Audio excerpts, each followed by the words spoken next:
Suspense. Reprieve, starring Mr. John Garfield.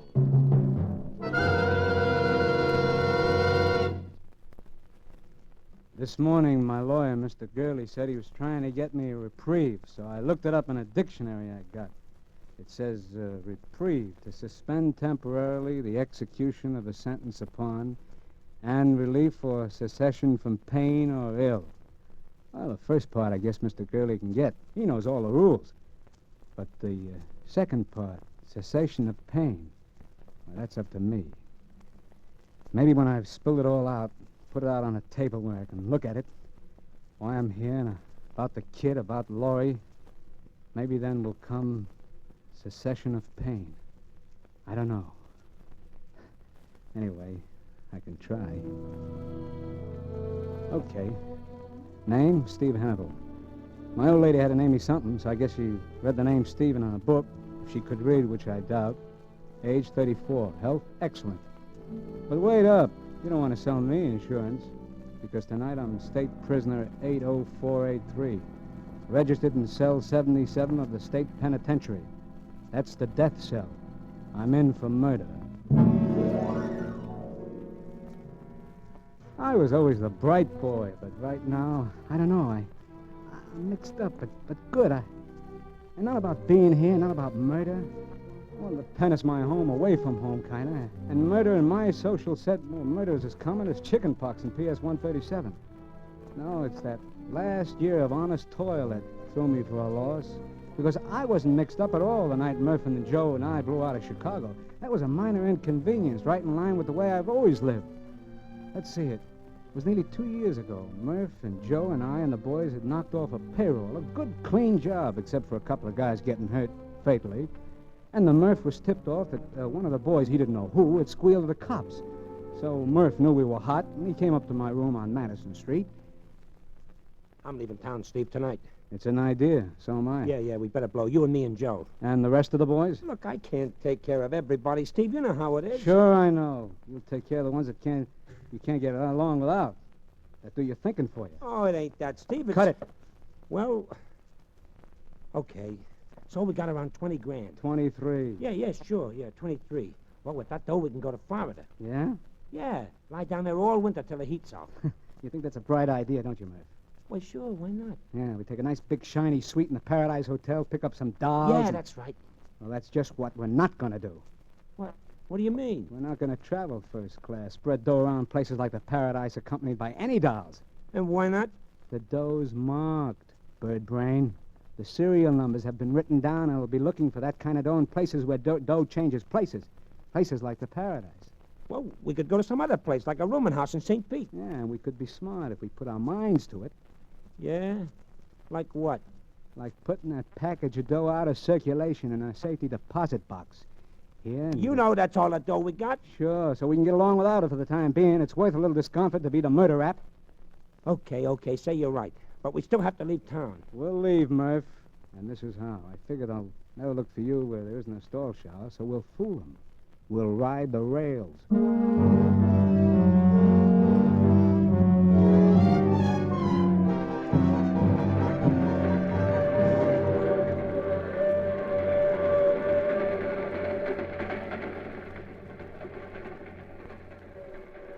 You can play the nine of hearts, Joe. Huh? Where? Oh, yeah. Yeah, I was going to. You were. You never saw it, huh? What a guy. Outsmarts himself in solitaire. Ooh. Hey, it's cold in this boxcar, Steve. Yeah, just pick up a phone, Murf. Tell the management. They'll give you more heat. All right. I just said it was cold. At a time like this, be glad it's cold. Joe. Mustn't cheat. I wasn't cheating. Oh, new game. So you slip the card under when you can't play it, huh? Well, so what if I'm cheating? It's my skin, ain't it? You're absolutely right. Well, I wonder how many of the boys have been picked up. I couldn't take care of everybody, Steve. None of them been picked up. Why should they be? Oh, boy, there's that 3 I've been looking for. None of them been picked up, huh? Well, who's protecting them, Joe? Your fairy godmother? Why would the cops pick them up? They know it was Murf used the gun. Huh? I mean, they probably guessed Murf was trigger man. Why, you dirty... Shut up, Murf. What else did the cops probably guess, Joe? Well, how would I know, Steve? Well, honest, I only thought that Talk, maybe... Joe. What else did they guess? About me? Oh, nothing about you, Steve. Honest, they... Spill it. They knew Murf was trigger man and that that he took the dough, no one else. Honest, Steve, I didn't tell him anyone else who was on the job. I thought if they picked up Murf, then you and me could... Hey, Steve, stop Murf. Get back, Murf. Let him finish. Go on, finish. I didn't squeal on you, Steve. You gotta believe me. Steve, you gotta... Steve, stop Murf. Don't let him do it. Steve, no!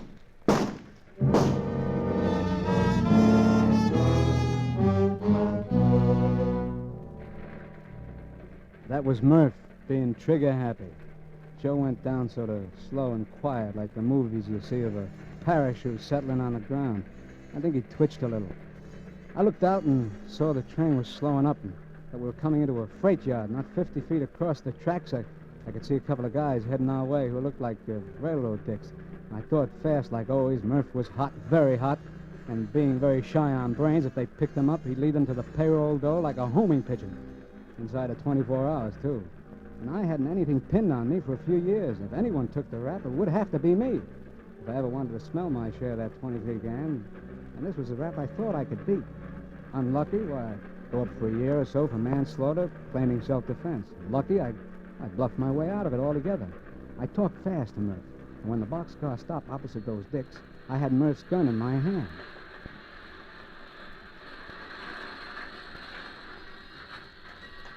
How many of you guys in there? 3, mister. Well, pile out, boys. It's the end of the...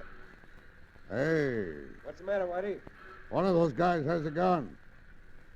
What are you doing with the gun, brother? Huh? I don't know. And what's wrong with the other guy? He shot him. I was over there at the other end minding my own business, and those 2 guys were yelling at each other, and Okay, drop that gun, mister. I'm coming in.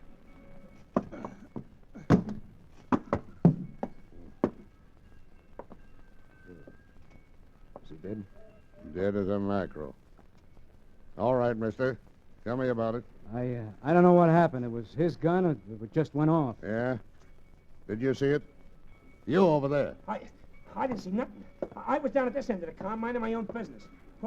They'd been yelling at each other for hours. I didn't pay any attention till the gun went off just now. And honestly, I don't know. Now keep your shirt on.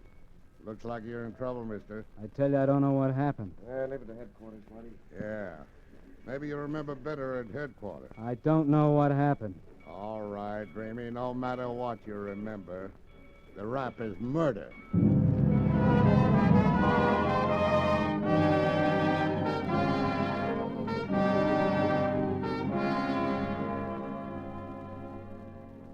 I've been in worse spots. The charge was murder, first degree. But I knew I could get that cut down. The best thing was that they turned Murf loose without checking on him, and Joe was unidentified. I dreamed up a name I said I knew Joe by, read something or other, and it went down all right. And so then I settled down for what might be an extended vacation, a vacation that would earn me half at 23 grand. Only one thing bothered me. It seems the town we picked to kill Joe in was going through one of those, reform spasms, and the papers were really lathered up about it. And my case was made to order for them. A crime they could get holy about without stepping on any local toes. While I was waiting trial, they'd fried me but good, and I burned about it. So that's why I didn't exactly clap hands when they told me a reporter was coming in to see me. And I didn't shout hallelujah either when I saw it was a doll. Sharp looking, all right, but still just a doll. Hello. Hiya, chick. You're Steve Hannibal? Yeah. I'm Laurie Ware of the News Press. Uh-huh. I'd like to get your story. Look, sister, your job is writing. If you can't do it alone, you shouldn't have had the job. I mean your side of the story. Well, it's nice of you to take an interest. Please, I wish you'd listen to me. Go peddle your paper somewhere else. Please. Don't you understand English? Look, I don't blame you for being suspicious of me. You see, I know the papers haven't been fair to you. I know they've been trying your case before it comes to trial. So, it happens every day. And I feel sure there's more to this case than has been told. I have a feeling You that... gotta be careful of those feelings, baby. I got a hunch you didn't do it. That maybe you were framed. So what if I was? Well, I don't know how much I can do. Except I know that if you have a story, I can get it printed. And that'll make the difference? I don't know. At least when it comes to picking your jury, there'll be some people in this town who haven't made up their minds. Oh, something in that. Well? Okay. I'll tell you the real McCoy truth. Oh, that's wonderful, Steve. I'll take it down. Well, there isn't much to tell. It was just what the papers call an innocent bystander. I was asleep when it happened. And how many men were in the boxcar? Before I got to sleep, there were about 6 or 7. When the shots woke me up, I saw 2 guys jump off, and we were moving pretty slow. And because the train was coming into the yard, you see. But at the inquest, the police said you were holding a gun. Sure I was. The cops yelled at me, and I saw I was holding it. Someone had planted it on me while I was half asleep. And when the old boy in the corner there, he said I'd done it. Yes. Yeah, he said that you were fighting with the other Yeah, fellow. I know. I'd been fighting with Red. I don't think he meant to frame me. He just got me, mixed up with one of the guys who scrammed. That's it, Steve. That's what, baby? If you'd done it, you would have jumped off. You wouldn't just stand there waiting to be arrested with a gun in your hand. Or you would have thrown the gun out. Well, they'll claim I didn't have time, but, it's an angle. And I'll pound it, Steve. I'll get you a lawyer. Yeah, I guess I'll need one. You'll need all the help you can get.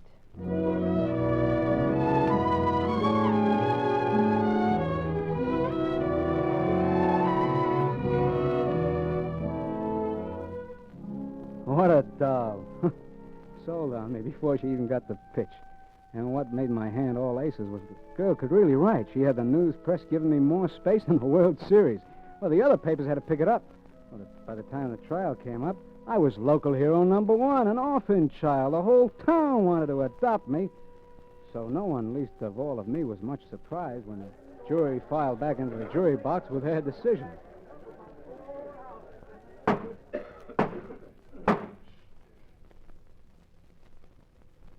Have the gentlemen of the jury reached a verdict? We have, Your Honor. Will you read the verdict? We, the jury, find the defendant not guilty as charged.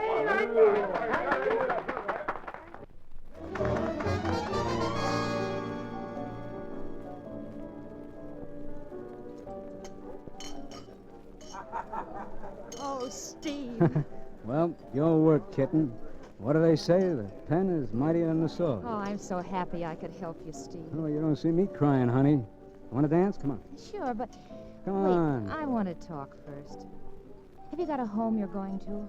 Or a job? Look, kid, you've been Girl Scout enough today. Let's dance. Come Please tell me, Steve. I'm worried about you. on. I'm going to winter in California and summer in Maine. You haven't any place to go. See America first. That's my motto. Steve, I don't want to butt in, but Harry Singles will give you a job. Yeah? Doing what? In the circulation department. You're kidding. Well, it wouldn't be such a good job to start, but I know you could work up, Steve, and you'd like Harry. 9 hours a day, 5 days a week. Is that it? 5.5 days. Steve Hannibal punching a time clock. Boy, I suppose I'd get a Social Security number and everything, huh? Don't you have one? Unemployment, security, income. That's a lot of legality. Legality? Oh, skip it, kitten. Let me think. You know, I might just take a whirl at that job. Oh, Steve, I think that's wonderful. Well, it's not so much the job, but you and I have a lot of unfinished business, baby. And we can't get it all done in one day. But right now, I want to dance. Come on, baby, let's go.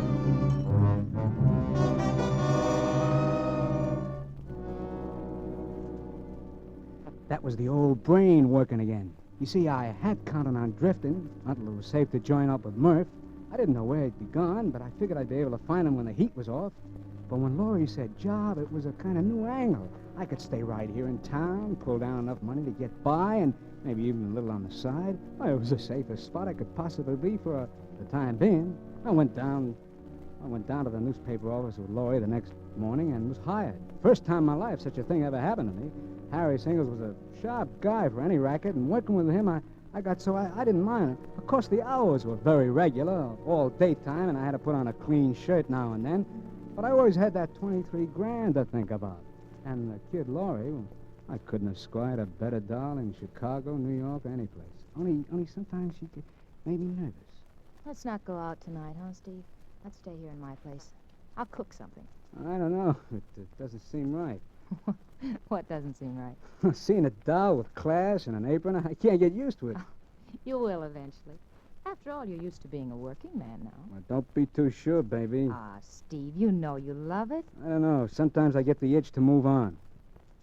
Forget the itch, Steve. A rolling stone gathers no moss, you know. Yeah, so they tell me. But I saw some moss once, and I still wonder, what does a stone want with moss anyway?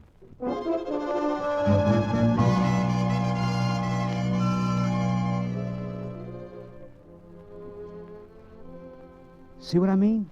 Laurie kept telling me how much I liked being a pillar of society, so that sometimes I even began to wonder. And then Harry started shoving raises at me and titles, and, well, inside of no time, I was a district manager. And I sat down and figured the dough angle. And it gave me a shock. Because even if it was legal, I was making more dough week in and week out than I had with Murf and the boys. Well, the Chicago stick-up stayed hot, and I didn't hear from Murf, so I let it all ride and kept working. Along about then, the papers were in a lather again, all about reform. And the town was just crawling with rackets, and Laurie was working on the stories. One night, Laurie was typing a story in her room, and I was in the living room waiting for her to finish. And... I'll be with you in a minute, Steve. One more paragraph. And that's finished for tonight? Yeah, finished for tonight. I got something to show you. Come in here. Okay, kitten. What is it? Buying hats again? It's a letter I got in the mail, right here on the desk. Oh, the local wolves are moving in, huh? Much more exciting. Read it. Lay off or we'll measure you for a coffin. You have 24 hours to quit your job. First time I ever got anything like that. Want to read my answer? Your answer? Yeah, my article for tomorrow morning. I've written all about the note and why it was sent to me. Yeah? Well, what do you figure? Well, there's an out-of-town mobster who's moved in on the local rackets, and he's making a good thing of it. I found out about him 3 days ago, and I've really tracked him down. Yeah? Who is he? Well, here he goes with the name of Dude Ringler, but I knew that was an alias. I finally find out that he's a former big-time operator from Chicago, wanted there for a lot of things, including murder. Yeah? I'm going to print it in the paper, and he'll be picked up just about the time the papers hit the street. Oh, you told the cops, huh? No, not yet. I thought you could go down with me. And what's the guy's name in Chicago? I don't know all of it. He headed up a gang there. They call him Murf.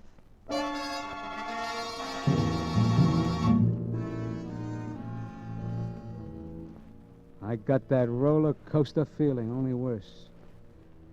I still can't figure it. She was only a half-baked doll, moving into territory where anyone was likely to get clipped. Why should I care? But something funny happened to me, and she could see it. Steve, what's the matter? Well, you got to lay off, Laurie. You got to quit. Because of that ridiculous note? Don't ask me why. Just quit. Well, I certainly won't quit. Don't you see? That's just what he wants me to do. Okay, I'll tell you. I know Murf. You know him? Yeah, and he's trigger-happy. He's a rattlesnake in pants. Well, then that's all the more reason, Steve. Now, listen to me. I don't know why I'm doing this. I never missed figuring percentages before in my life, but I'm going to tell you something. I'm going to tell you before I wise up. What, Steve? You remember when you got my true story when I was up for the murder rap? Of course I remember. Well, that was all a pipe dream, sweetheart. Something for the books. You lied to me? You did kill Red? His name wasn't Red. He was a slimy little punk from a mob that I ran with named Joe Tonelli. Mob? And he wasn't killed by me. He was killed by the other guy who was in the car. He was killed by Murf. I covered for Murf because he was hot. Steve. Then... Listen. Steve, they want you for those jobs, too. They... Well, shut up. I'm listening. What? What is it, Steve? I thought I heard someone in the other room and the door closed. You're just imagining it, Steve. Yeah, I guess I am. Yeah, this being a squealer takes my skin off. Oh, Steve. But you got the story, baby. Short and sweet. Now you can do what you want with it. Quit your job and live, or turn me in, too.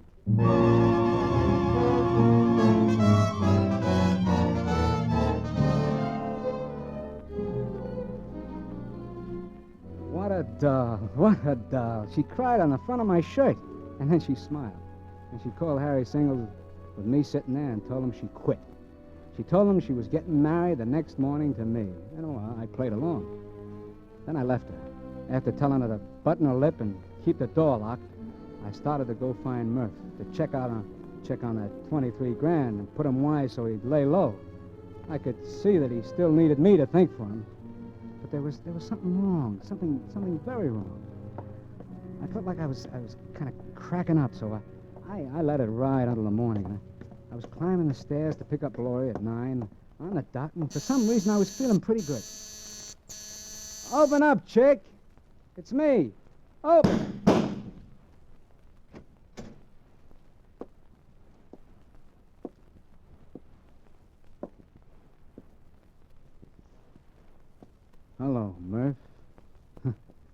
still trigger-happy, huh?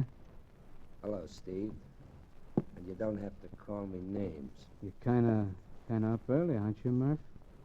I was making a little call on your doll. Yeah, I see you was. She wasn't a bad-looking doll. You didn't have to plug her. She quit her job. Yeah? I didn't know about that. Well, she still knew too much. She wasn't going to use it, Murf. Maybe. You told her about Joe. You shouldn't have done that, Steve. Huh. So it was you I heard here last night, huh? No kidding. You really heard me? Yeah, I heard the door close. And you heard me tell her? Yeah. This working legal's giving you bad habits, Steve, but I'll forget it. Come here. Come over here. Just look what she would have wrote. Dude Ringler, alias Murf, alias we don't know how many other names. Wanted in a half a dozen cities for murder, larceny, and kidnapping. That wouldn't have looked good, Steve. She wasn't going to use it. No? Well, don't let it worry you. Well, it's about time we picked up that 23... Hey, what's up, Steve? You shouldn't have put your gun down, Murf. What's eating you? You shouldn't have put it down. Steve, you're nuts. Because I'm gonna drill you, Murf. I've always wanted to drill you, and before I wise up, I'm gonna do it.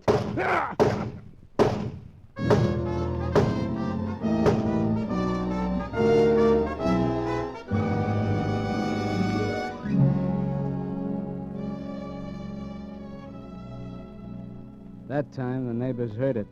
I didn't care. I kept pumping lead. When they came in, I was standing over Murf, holding the gun. The same gun he'd used to kill the kid.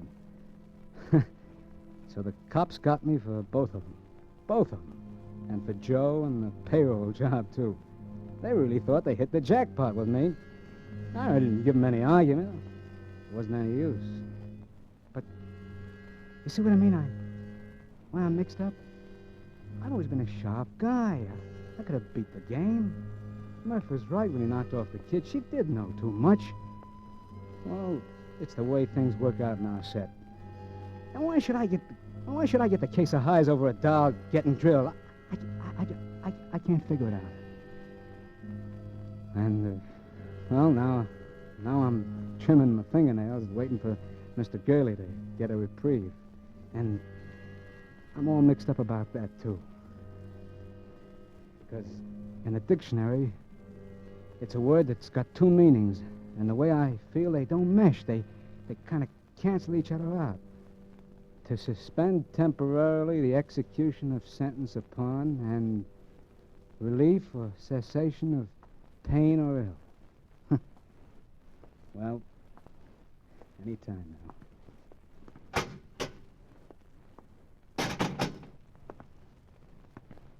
Hello, Mr. Gurley. Hello, Steve. What's the good word? Oh, boy, Turn your color around, Mr. Gurley, if you're going to talk that way. Spill it. wasn't any use, Steve. No reprieve. I'm sorry. So I got till 6 a.m. No reprieve. No reprieve? I wouldn't say that, Mr. Gurley. I draw definition number 2. I get cessation of pain.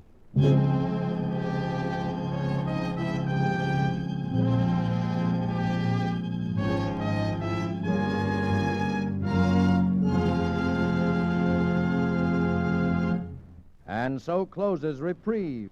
John Garfield, as star of tonight's study in Suspense.